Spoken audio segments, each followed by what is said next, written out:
To को राधे राधे दोस्तों, मैं हूं प्रियंका और मेरे चैनल में आप सभी का स्वागत है। मेरी ट्विन प्रेगनेंसी रही है तो उसी के रिगार्डिंग आज मैं आपसे कुछ बातें अपनी शेयर करना चाहती हूँ।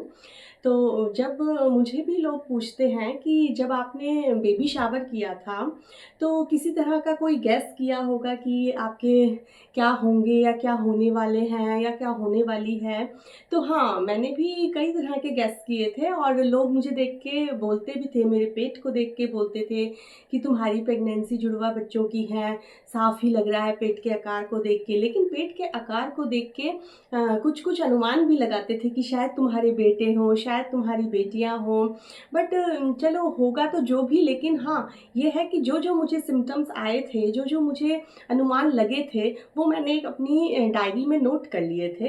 तो उस डायरी के अकॉर्डिंग, उस अनुमान के अकॉर्डिंग मैं आपको अपने ये बातें बताना चाह रही हूँ कि मुझे किस किस तरह के सिम्टम्स आए थे और मेरे साथ क्या क्या हुआ था। तो मैं वो सब आपको बताना चाह रही हूँ कि जिससे अनुमान हम लगा सकते हैं कि हाँ, हमारे को क्या होने वाला है। बाकी ये पारंपरिक मान्यताएं हैं, इसका कोई वैज्ञानिक रूप से प्रमाण नहीं है।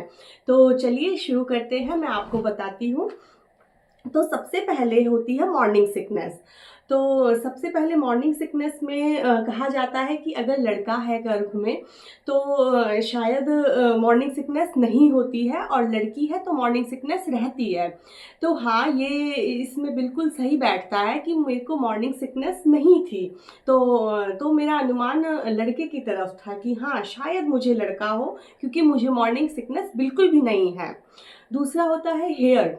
हेयर की क्वालिटी, कहते हैं हेयर, बाल जो हैं वो टूटना बंद हो जाते हैं अगर लड़का हो, और बहुत झड़ते हैं अगर लड़कियां हो।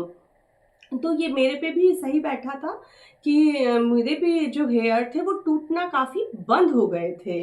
तो ये भी मैंने लड़के की तरफ ही अनुमान था कि हाँ, मेरे हेयर कम टूट रहे हैं। और क्रेविंग्स, क्रेविंग्स की बात करूँ तो मुझे मीठे की तरफ थी मेरी क्रेविंग, लेकिन जनरली कहते हैं कि लड़के में नमक खाने का मन करता है और लड़कियों में मीठा।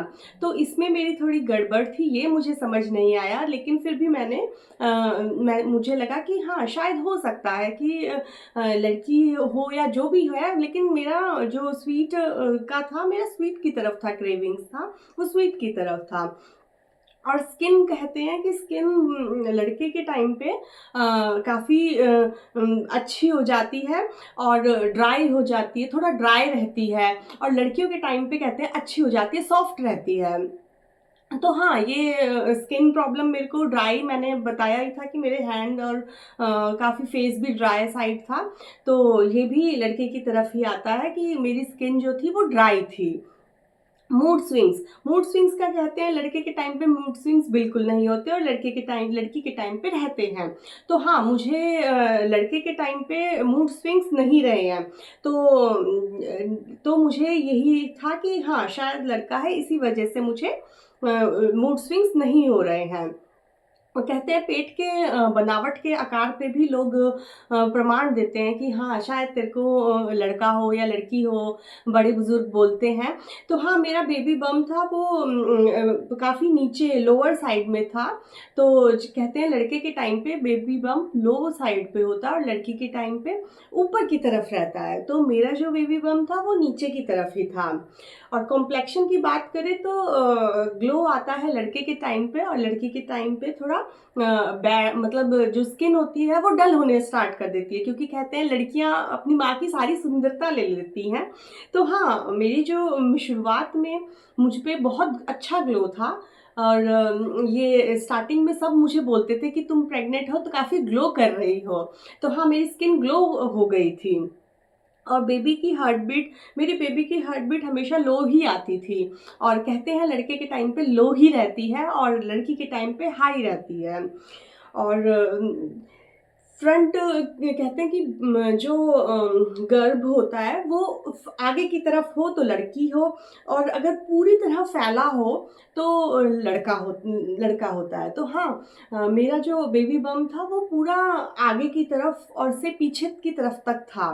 तो इसीलिए मुझे भी यही लगा कि शायद बेटा है। और स्लीपिंग साइड कहते हैं कि अगर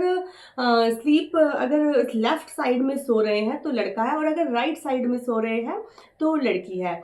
जब मेरे पेट में मेरे बच्चे थे तो उस टाइम पे मेरा यही था कि मैं लेफ्ट की तरफ सोती थी, और हमेशा ही मुझे लेफ्ट की तरफ ही आराम मिलता था, राइट की तरफ नहीं। तो ये भी एक लड़के होने के प्रमाण हैं। हेडेक हेडेक में कहते हैं कि लड़का अगर होता है तो हेडेक होती है, और लड़की में हेडेक नहीं होती है। तो हाँ, मुझे हेडेक रहती थी, तो इसलिए भी मैंने शायद जज किया कि बेटा हो सकता है। और कहते हैं कि फीट में अगर आपके पैर के उंगलियां या पैर बहुत ठंडे हैं तो लड़का है, और गर्म है तो वो लड़की है। तो मेरे जो पैर थे वो ठंडे ही रहते थे।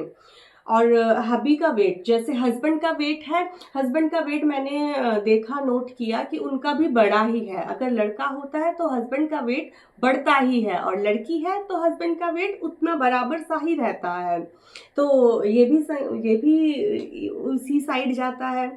हार्ट हार्ट बर्न, हाँ, मुझे मतलब गैस की प्रॉब्लम रहती थी।